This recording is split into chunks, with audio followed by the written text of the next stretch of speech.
Hello बच्चों, आप लोग कैसे हैं? उम्मीद करता हूं कि अच्छे होंगे और अच्छी नॉलेज लेने के लिए हमारे YouTube चैनल बायोलॉजी पूर्ण को देख रहे हैं। जी हाँ दोस्तों, जैसा कि आपको पता है कि कल कुछ वीडियो में आपकी आवाज़ें क्या मेरी आवाज़ें आपके पास नहीं जा रही थी, लेकिन बच्चों आज से जो आपकी आवाज़ें भी आएगी और आपकी सारी बातें भी आएगी, ठीक है ना। तो चलिए अपनी क्लास को आरंभ करते हुए तो सबसे पहले मैं देख लेता हूं जितने भी हमारे बायो सुपरस्टार लाइव आ चुके हैं, तो बिल्कुल मैं सभी को देख पा रहा हूं। बिल्कुल जितने भी बच्चे लाइव आ चुके हैं सभी बच्चों को good evening, good evening, good evening. तो चलिए बच्चों, जैसा कि अभी मैं आपको देख रहा हूं, फिलहाल कुछ दिनों में आपकी जो लाइव की सेशन है वो थोड़ा कम होते जाती है, एनर्जी आपकी कम होते जा रही है। ऐसा लग रहा है कि आपका एग्जाम खत्म हो चुका है। तो आप अपनी एनर्जी को बनाए रखिए ताकि आप अपने को और ऊपर लेके जा सकिए। समझ गए ना, बात पूछे हो। तो हमारा आज का क्लास बहुत खास होने वाला है क्योंकि चैप्टर नंबर 5 पढ़ रहे हैं। और बच्चों ये चैप्टर हमें वो दर्शाता है जो हमें जानना था। तो हमारा चैप्टर का नाम है वंशागति के आणविक आधार, जिसे इंग्लिश में मैंने लिखा है मॉलिक्यूलर बेसिस ऑफ इनहेरिटेंस। कहने का मतलब अगर नया एनसीईआरटी देखे तो चैप्टर नंबर 5 है, पुराने एनसीईआरटी के अनुसार चलेंगे तो चैप्टर नंबर 6 है। दोनों बातें हमें देखना है और दोनों बातें हमें जानना है। जरा बताएं कमेंट करके, मेरी आवाजें आज क्लियर आ रही है ना सभी को? मैं थोड़ा पीछे से आप लोगों को देख लेता हूं कि क्या बोर्ड भी चमक रहा है। ये भी बहुत सारा कंप्लेन होता है आप लोगों के बीच। किसी को कोई प्रॉब्लम नहीं है? बिल्कुल नहीं है। तो चलिए बच्चों, सबसे पहले हम आपको बताते हैं वंशागति। वंशागति को हम दूसरे भाषा में बोल सकते हैं बच्चों आनुवांशिकता। क्या बोल सकते हैं? आनुवांशिकता बोल सकते हैं, ठीक है ना। ये हम क्या बोल सकते हैं? आनुवांशिकता बोल सकते हैं। कहने का मतलब जो होता है वंशागति के आणविक आधार में सबसे पहले मैं बताऊंगा बच्चों आनुवांशिकता का आधार। इतिहास में पढ़ाऊंगा आज की क्लास में, क्योंकि ये चैप्टर हमें खास बताया जा रहा है इतिहास के बारे में। तो बच्चों जैसा कि आपको पता है, अगर किसी भी मनुष्य का बात हो, मनुष्य का रचना बनता है तो सबसे पहले सर सेल का रचना होता है। अपने शरीर में अगर जीवन की रचनात्मक इकाई होती है या क्रियात्मक इकाई होती है तो सर सेल होता है, यानी कहने का मतलब कोशिका होता है, ठीक है ना। क्योंकि सर बात हो रही है वंशागति या आनुवांशिकता का, तो सर आनुवांशिकता का मतलब होता है माता से, बेटा से, पिता से, ये पिता से लगातार बेटा, फिर उसके बेटा, लगातार चलते रहना, वंशागति चलते रहना। कहने का मतलब होता है लगातार। अब उसमें परिवर्तन क्या होता है? जीन। और जीन में क्या होता है सर? डीएनए, आरएनए किसमें होता है? जीन में होता है, ठीक है। अब इसमें क्रियाएं करेगी। देखो कोई टीचर बोलेगा सर जीन डीएनए में होता है, तुम भी बोल रहे तो सर होता ही है, हम कहां बोल रहे नहीं होता। डीएनए में जीन पाए जाते हैं तो हम भी बोल रहे हैं भाई साहब। बिल्कुल। अब हमें जानना है कि सर सभी के शरीर में क्या पाया जाता है? कोशिका पाया जाता है। क्या पाया जाता है प्यारे बच्चों? कोशिका पाया जाता है। लेकिन हम अभी पढ़ाएंगे आनुवांशिकी की खोज का इतिहास। हमारा सबसे पहला आज का क्लास रहेगा परिचय का क्लास। मैं इसमें पढ़ाऊंगा बच्चों कौन सा? आनुवांशिकी का खोज, आनुवांशिकी के खोज का इतिहास। खोज का इतिहास में सबसे पहले प्यारे साथियों को पढ़ा, क्योंकि बच्चों इसमें खास हमें बोला जा रहा है वंशागति के आणविक आधार, छोटे छोटे बातों को बताना आपके बीच। आप पढ़े होंगे क्लास 9th में कोशिका के बारे में, आप पढ़े होंगे क्लास 11th में बच्चों कोशिका के बारे में। लेकिन अब मैं आपको क्लास 12th के थोड़ा सा बेसिक बातों को मैं बता देता हूं इसमें भी, क्योंकि सर चर्चाएं हो रही है हमारी किस चीज का? वंशागति के आणविक आधार का। तो बच्चों याद रखिएगा, कोशिका की खोज सर्वप्रथम किसने किया? मेरे साथ साथ सभी बायो के स्टार को लिखना है, क्योंकि बच्चों हमें बायोलॉजी वाले। कोशिका का खोज सर्वप्रथम रॉबर्ट हुक ने 1665 ईस्वी में किया था। ये कोशिका का खोज सर्वप्रथम रॉबर्ट हुक ने कितने ईस्वी में किया था सर? 1665 ईस्वी में किया था। इन्होंने सबसे पहले बताया किसमें सर? देखा था मधुमक्खी के छत्तों में। और छत्तों से आकलन हुआ कि जितना मधुमक्खी का छत्ता होता है उतना ही वैसा ही सेम हमारे शरीर में कोशिका का निर्माण होता है। यानी ये ऐसे वैज्ञानिक थे जिन्होंने बताया कि कोशिका का खोज अगर हुआ था तो सबसे पहले मधुमक्खी के छत्ते के जैसे एक मनुष्य में कोशिका पाई जाती है। लेकिन यहां तक ही हम नहीं चलेंगे, इससे और आगे बताएंगे। कोशिका का हमने बताया, केंद्रक का खोज भी बता देते हैं। केंद्रक का खोज सर्वप्रथम रॉबर्ट ब्राउन,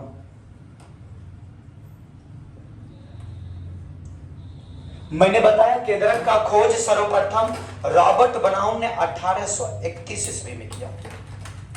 एक मिनट, परिचय वाली क्लास है तो थोड़ा इस पे ध्यान देंगे। 1831 ईस्वी में किया। अब पंखा चला लेते हैं गर्मी का।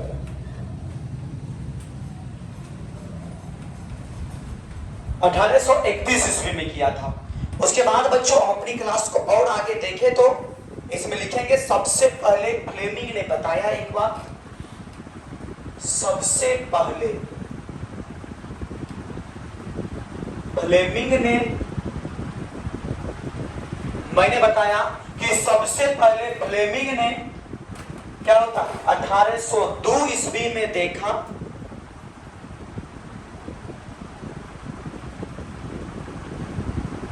सबसे पहले फ्लेमिंग ने 1802 ईस्वी में देखा कि कोशिका की केंद्रक में, देखा कि कोशिका की केंद्रक में, किसमें देखा? कोशिका की केंद्रक में देखा तो उन्होंने संतति कोशिका के बराबर भाग में दिखाई दिया, तो उसे संतति कोशिका बराबर भागों में दिखाई दिया। अब मैं थोड़ा सा आपको समझा दूं, पहले आप लोग स्क्रीनशॉट लीजिएगा, तब तक मैं मार्कर में इंक डालता हूं, तब मैं आपको और अच्छे से समझाने का कोशिश करूंगा। समझना तो पड़ेगा भाई साहब, ऐसे थोड़ी होने वाला है। पढ़ना भी पड़ेगा और समझना भी पड़ेगा, क्योंकि हमारे बायो के जितने भी सुपरस्टार हैं सभी को समझना है। समझना आया आपको? चलिए लिखिएगा जल्दी से।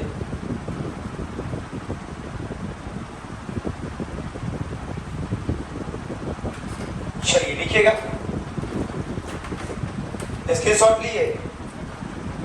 थोड़ा सा अपनी क्लास आज जो है बच्चों बेसिक क्लास रहेगी हमारी, और आज एक आध भी आई शायद बता दो।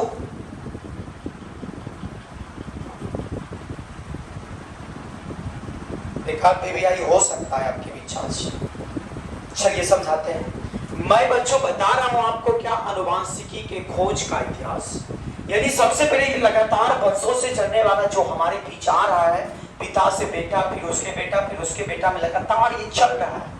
कोशिका, जीन, डीएनए। अब मैं बताऊंगा सारा कि डीएनए में कौन सा पॉइंट पाया जाता है, आरएनए में बच्चों क्या पाया जाता है, वो सारा मैं बात बताऊंगा। लेकिन जानने से पहले हम अपनी क्लास को यहाँ देखते हैं। अनुवांशिकी के खोज का इतिहास। कोशिका का खोज सर्वप्रथम किस वैज्ञानिक ने किया था? रॉबर्ट हुक ने किया था। कितने ईस्वी में? 1665 ईस्वी में किया था।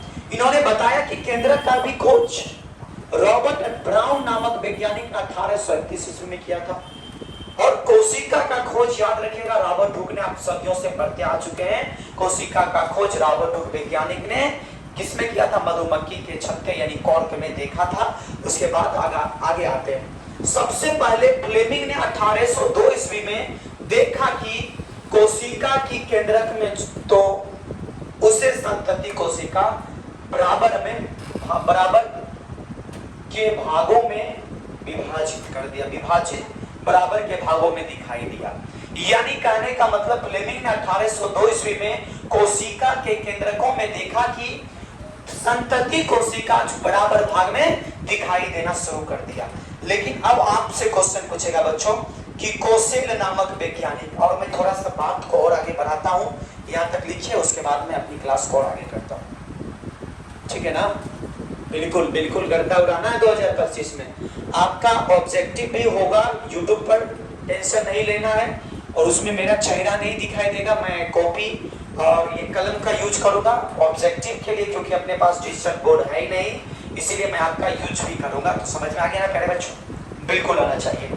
उसके बाद हम अपनी क्लास को और आरंभ की ओर लेके चले, तो चलते हैं पहला नंबर। एक और वैज्ञानिक आते हैं जिस वैज्ञानिक का नाम होता है कोसेल। कोसेल नामक वैज्ञानिक ने,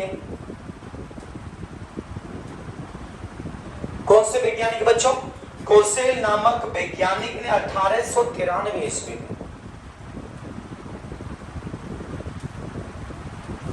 निकोलिक कोसेल नामक वैज्ञानिक ने 1893 ईस्वी में निकोलिक अम्ल के विखंडन,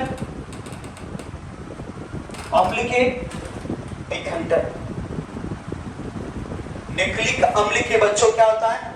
विखंडन से 4 प्रकार के नाइट्रोजनी क्षारक, से 4 प्रकार के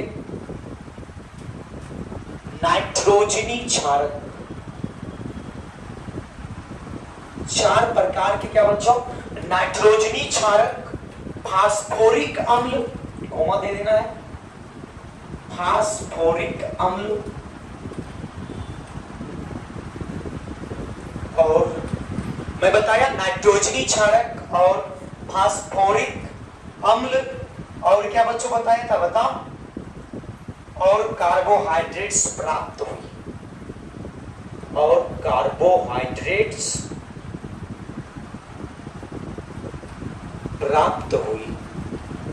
तो सबसे पहले अब आपसे क्वेश्चन पूछेगा, मैं ठीक भी इसका बता दूंगा, नाइट्रोजनी क्षारक कितने प्रकार के होते हैं?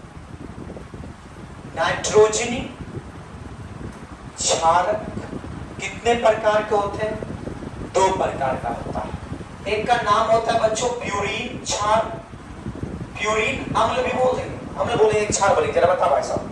प्यूरिन अम्ल, और एक का नाम होता है पिरिमिडीन या पिरामिडीन भी बोल सकते हैं, पिरामिडीन अम्ल। अब इसके अंतर्गत हमें जो पढ़ना पड़ता है, नाइट्रोजनी क्षारक 2 प्रकार का होता है। पहला नाम होता है प्यूरिन अम्ल, दूसरा का नाम होता है पिरामिडीन या पिरिमिडीन भी बोल सकते हैं। इसमें जो पहला पढ़ना पड़ेगा बच्चों, याद रखिएगा, एडेनिन, एडेनिन जिसे ए से सूचित किया जाता है, और दूसरा पढ़ना पड़ता है बच्चों गुआनिन, जिसे जी से सूचित किया जाता है।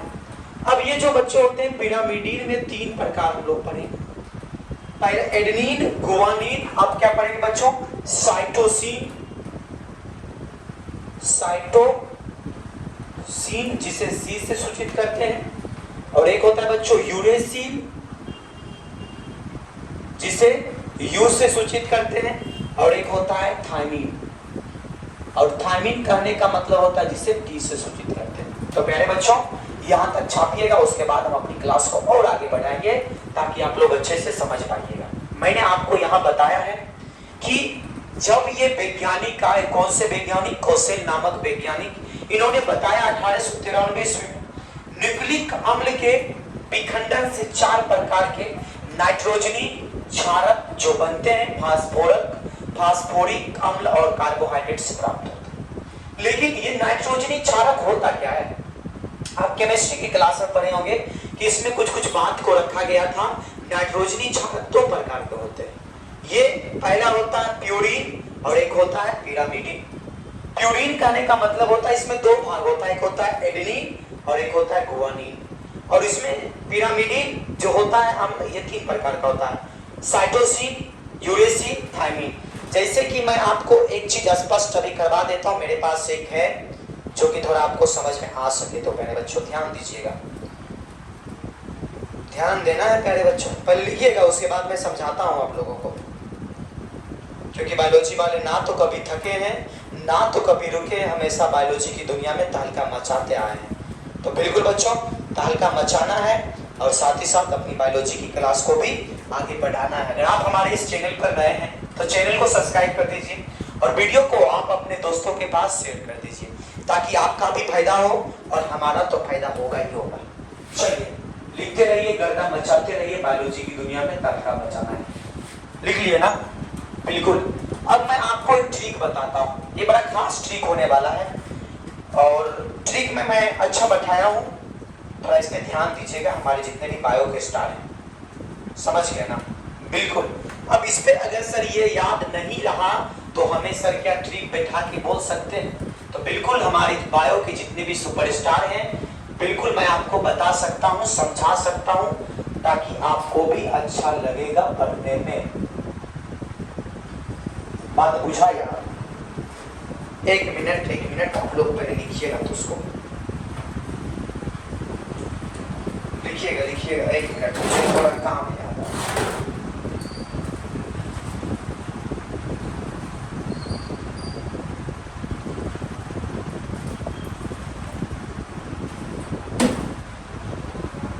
चलिए लिखते रहिए, अपनी क्लास को आगे बढ़ाते रहेंगे। अब इसमें जो ट्रिक होने वाला है वो बहुत खास होने वाला है बच्चों। कहने का मतलब होता है ए जी चलो उठो तैयार हो जाओ। बड़ा अच्छा खासा ट्रिक हम लोग लाए हैं। तो इसमें सबसे पहले आपसे क्वेश्चन पूछेगा, नाइट्रोजनी क्षारक के प्रकार कितने होते हैं? ये हमारा प्यारा सा स्टार रहेगा। नाइट्रोजनी क्षारक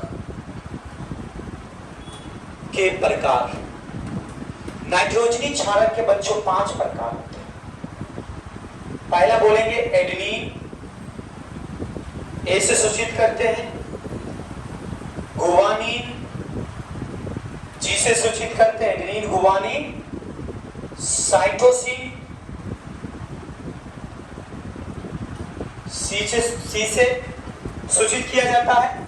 उसके बाद बच्चों यूरेसिल, यू से सूचित किया जाता है। एडेनिन, उसके बाद बचा आपका थायमिन। थायमिन टी से सूचित किया जाता है। अब इसे याद करने के लिए हम लिख सकते हैं ए जी चलो उठो तैयार हो जाओ।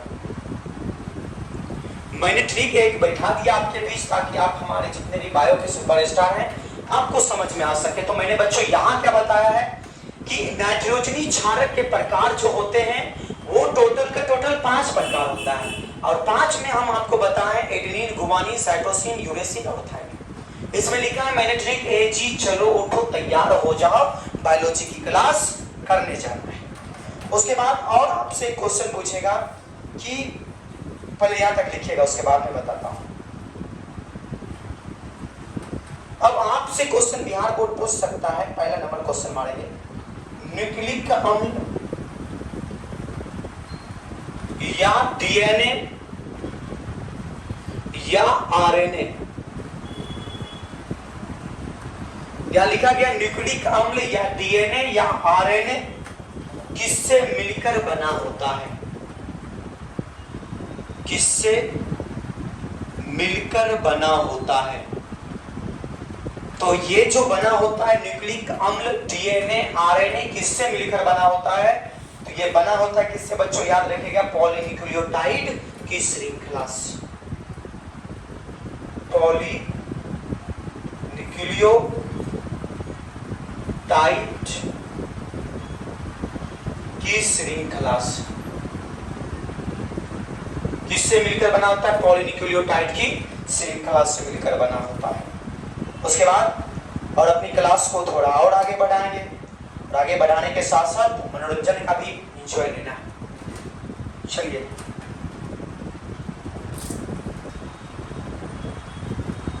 यहां तक छापिएगा सभी। उसके बाद मैं आपको थोड़ा सा और क्लास करवा देता हूँ, थोड़ा सा और कोई क्लास करवाना है आज। चलिए हो गया ना? बिल्कुल स्क्रीनशॉट लेते रहिए, और ये क्वेश्चन को भी आप लोग लिखिएगा। अब दूसरा हमें जो बोला जा रहा है कि डीएनए में कौन सा शुगर पाया जाता है। अब अगला क्वेश्चन रहेगा कि डीएनए में कौन सा शुगर, शुगर का मतलब शर्करा होता है, शर्करा भी लिख देते हैं। डीएनए में कौन सा शुगर पाया जाता है? तो डीएनए में बच्चों याद रखिएगा कौन सा शुगर पूछा जाएगा, तो याद रखिएगा पेंटोज शुगर होता है। पेंटोज, जिसमें कितना कार्बन होता है? 5 कार्बन होता है। ये पेंटोज अगर चर्चा किया जाए तो कितना कार्बन होगा? 5 कार्बन होगा। आप शायद केमिस्ट्री में पढ़े होंगे। मैं यहाँ बता रहा हूँ कि ये जो डीएनए में कौन सा शुगर या शर्करा पाया जाता है, तो इसमें याद रखिएगा पेंटोज शर्करा पाया जाता है जिसमें 5 कार्बन पाए जाते हैं। लेकिन ये पेंटोज शुगर जो होता है, पेंटोज शुगर में मैं थोड़ा सा फ्लो चार्ट करके समझा दूं, क्योंकि हमारे जितने भी बायो के बच्चे होंगे उसमें थोड़ा सा भी समझ में आता होगा, थोड़ा सा नहीं भी आता होगा। तो याद रखिएगा, मैं बता रहा हूं पेंटोज शर्करा या पेंटोज शुगर ये 2 बराबर भाग में बांटा जाता है। पेंटोज शुगर कितने बराबर भाग में बांटा जाता है? 2 बराबर। एक का नाम होता है राइबोस, एक का नाम मैं क्या बताया? राइबोस होता है, और एक का नाम होता है डीऑक्सी राइबोस।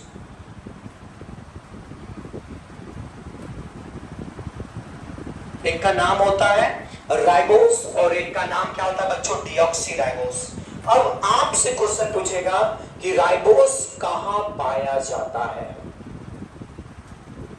राइबोस कहां पाया जाता है? क्या बोलना चाह रहे बच्चों? आरएनए में। और आपसे दूसरा भी क्वेश्चन कर सकता है, डीऑक्सी राइबोस कहां पाया जाता है? अब ये सर कहां पाया जाने का मतलब होता है डीएनए में। कहां पाया जाता है प्यारे बच्चों? डीएनए में पाया जाता है। तो यहां तक छापिएगा, उसके बाद मैं थोड़ा सा और अपनी पॉइंट को आगे बढ़ाऊंगा, लिखाऊंगा। मजेदार मजा आ रहा ना पढ़ने में? बिल्कुल, अगर आप अपने तरीका से पढ़े होंगे तो आपको मजा आएगा। बिल्कुल एनर्जी के साथ अपनी इस बायोलॉजी की क्लास को करेंगे। और मैं आज थोड़ा सा धीमी बोल रहा हूँ, फास्ट नहीं ना बोल रहा हूँ, कि जैसे कि आप में से किसी का कमेंट आता था सर फास्ट बोलते हैं, आवाज नहीं जाता है। तो प्यारे बच्चों, आज हमारी आवाज आपके कानों तक जा रही है ना? बिल्कुल मजा आ रहा होगा पढ़ने में। अब अगला जो हमारा क्वेश्चन होगा कि डीएनए में क्या क्या सर पाया जाता है? तो बच्चों मैं बताऊंगा डीएनए में क्या पाया जाता है? एडेनिन, इसे ए से सूचित करते हैं, मैं शॉर्ट ही कर देता हूं।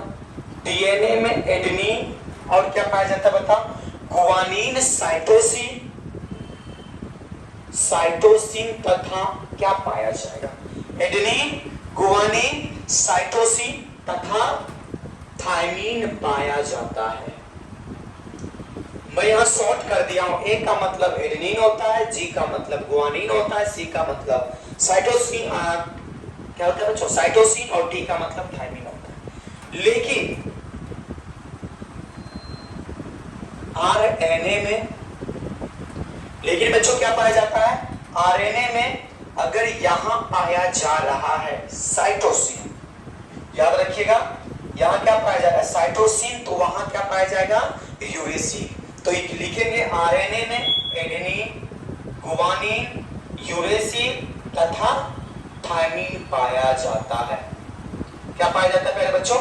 थायमीन पाया जाता है। यहां तक छापिएगा, उसके बाद अपनी क्लास को थोड़ा सा और आगे की ओर बढ़ेंगे, ताकि हमें और हमारे प्यारे बायोलॉजी वाले जितने भी बच्चे होंगे सभी को पढ़ने में मजा आता होगा। छापिएगा। मैं अभी तक वीवीआई क्वेश्चन पे नहीं आया हूं, लेकिन आ जाऊंगा कुछ ही देर के बाद।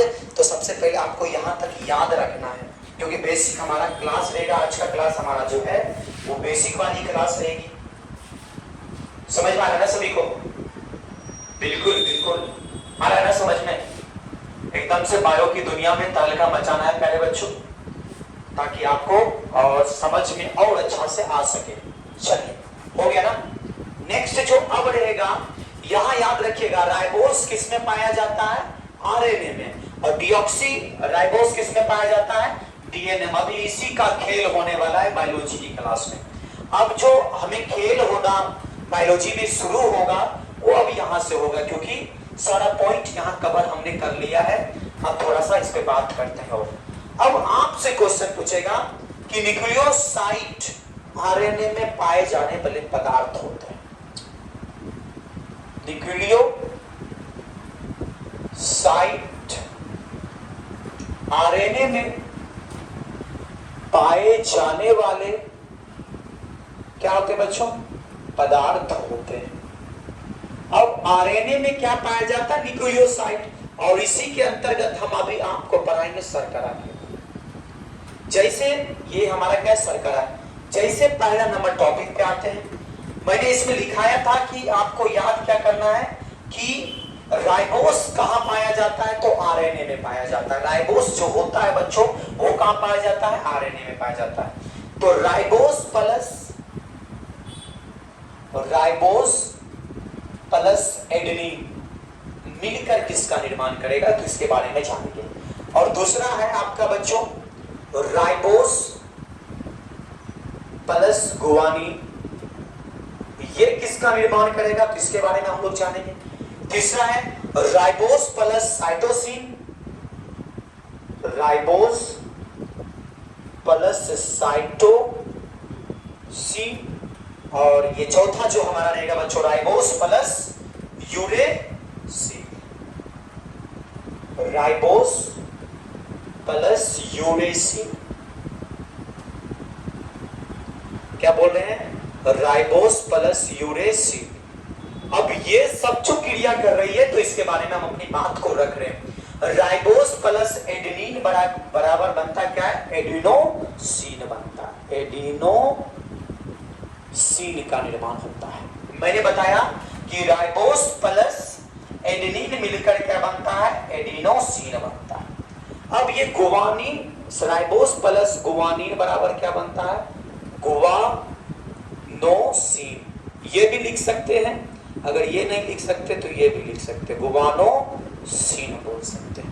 अब दोनों में लास्ट में क्या कॉमन आया, सीन आया, दोनों में लास्ट कॉमन आया बच्चों क्या, सीन। लेकिन अब दूसरा, अब साइटोसिन जो परिवर्तन होगा ये साइटोडीन में परिवर्तन हो जाएगा, और यूरेसिल जो परिवर्तन होगा यूरेडीन में हो जाएगा, यूरेडीन में। अब ये जो यूरेडीन लास्ट में कॉमन क्या निकला बच्चों, डीन निकला कि नहीं निकला। अब ये सब जो हमें कॉमन दिखने को मिला, ये किसमें बच्चों मिला, न्यूक्लिक साइड के आरएनए में जो हमें बनता है, इसके बारे में चर्चा को लेकर यहां तक छापिएगा।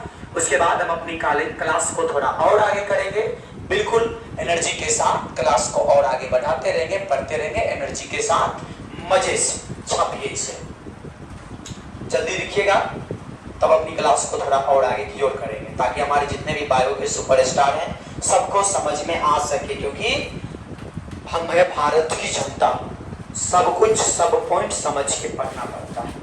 तो छापिए याद है, बिल्कुल हो गया। एक और मैं बता देता हूँ डीएनए के बारे में, थोड़ा सा डीएनए वाला भी क्वेश्चन आपके एग्जाम में पूछने की संभावना होती है, तो इसके बारे में समझा देते हैं। डीएनए के न्यूक्लियोसाइड में अब पढ़ाऊंगा, ये हो गया ना, बिल्कुल। चलिए नेक्स्ट जो हमारा रहेगा उसके बारे में हम अपनी क्लास को जानते हैं।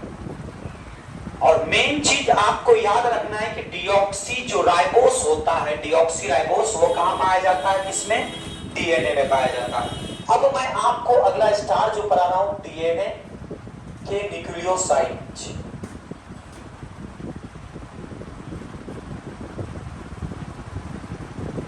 न्यूक्लियोसाइड, अब सबसे पहले मैं अभी आपको पढ़ाऊंगा बच्चों डीएनए में। पहले मैं आरएनए में पढ़ाया, राइबोस प्लस एडेनिन बराबर क्या बना था, एडेनोसिन बना था। लेकिन अब मैं पढ़ाऊंगा डीऑक्सी राइबोस प्लस एडेनिन बराबर क्या बनेगा, डीऑक्सी राइबोस प्लस एडेनिन, इससे किसका निर्माण होगा, इसके बारे में जानेंगे। दूसरा, आप नाम लिख सकते हो, मैं नाम नहीं लिख रहा हूं, मैं आप अपना नाम लिखिएगा। दूसरा बच्चों क्या बनेगा, गुआनिन, एडेनिन हम लोग पढ़ेंगे, तो दूसरा बनेगा guanine, deoxy ribose plus adenine बराबर किसका निर्माण होता है, तो आपको याद रखिएगा बच्चों, डीऑक्सी एडिनोसिन का निर्माण होता है, डीऑक्सी एडिनोसिन, सही है। उसके बाद दूसरा क्या बोलोगे, डीऑक्सी गुआनोसिन, दोनों में क्या आया बच्चों, फिर से कॉमन आया सीन। और तीसरा जो हम पढ़ेंगे बच्चों, डीऑक्सी एडेनिन गुआनिन, अब क्या बचा है, साइटोसिन प्लस साइटोसिन। अब ये जो साइटोसिन परिवर्तन जो होगा वो क्या किस में परिवर्तन होगा? डीन में। तो याद रखिएगा डीऑक्सी साइटोडीन का निर्माण हो जाएगा। यहां तक सीधा लिख देता हूं मैं, डीऑक्सी साइटोडीन का निर्माण होगा। उसके बाद 4 नंबर जो हम पढ़ेंगे डीऑक्सी राइबोस यूरेसिल। क्या होगा? Deoxy ribose uracil. अब ये जो यूरेसिल होगा तो ये किस में परिणत हो जाएगा? डीन में, डीऑक्सी यूरेडीन में, यूरेडीन में। लेकिन दोनों में कॉमन क्या आ रहा है? लास्ट में डीन आ रहा है। क्या कॉमन आ रहा है बच्चों? डीन आ रहा है। यानी कहने का मतलब जो होता है डीएनए के न्यूक्लियोसाइड में हम आपको बता रहे हैं कि सबसे पहले ये डीऑक्सी राइबोस किस में पाया जाता है। तो बच्चों याद रखिएगा डीऑक्सी राइबोस पाया जाता है डीएनए में, और ये डीएनए में टोटल कितने चीज पाए जाते हैं, कितने अम्ल पाए जाते हैं? तो याद रखिएगा एडेनिन, गुआनिन, साइटोसिन और थायमिन। मैंने बताया था ना एक चीज कि एजी चलो उठो तैयार हो जाओ, ये हमारा क्लास का थर्ड टॉपिक था। तो बच्चों कल से हम अपनी क्लास पीवीआई वाली रखेंगे। आज जो हमारी क्लास था बच्चों वो कौन सा था? परिचय वाली क्लास था, क्योंकि कोई भी चैप्टर पढ़ाने से पहले हमें परिचय को बताना पड़ता है, ताकि मैं इसमें थोड़ा सा भी नियम पढ़ाऊंगा तो आपको समझ में आ सके। तो कल की क्लास जो हमारी होने वाली है 4 गाप का नियम। बिल्कुल कल का क्लास देखना ना भूले और बिल्कुल अपने अंदाज में पढ़े बच्चों, क्योंकि आप हैं बायोलॉजी वाले। तो चलिए बच्चों मिलते हैं नेक्स्ट डे नेक्स्ट प्लान के साथ। तब तक के लिए गुड नाइट। जितने भी हमारे लाइव वाले बच्चे हैं बिल्कुल सभी को गुड नाइट, गुड नाइट। चलिए बच्चों थैंक यू।